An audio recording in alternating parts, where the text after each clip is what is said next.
Hello everyone, welcome back to Webtech Tutorial.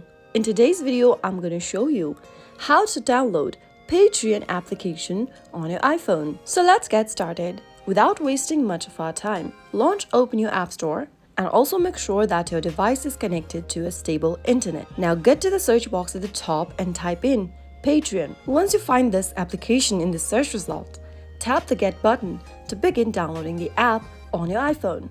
Patreon application allows creators such as artists, writers, musicians, podcasters, and other content creators to receive recurring payments from their fans and supporters. Patreon offers both a web platform and a mobile application that creators and patrons can use. Once the application is downloaded, tap on the Open button to open the app on your iPhone. And that's how you can get Patreon application downloaded for your preferred devices. You can now go ahead and sign up for a new account to log into one of your existing accounts by entering your account's credentials. So that is how you can easily download Patreon application for your iPhone. If you found the video to be helpful, go ahead and give us a thumbs up. Don't forget to subscribe to the channel by hitting the subscribe button.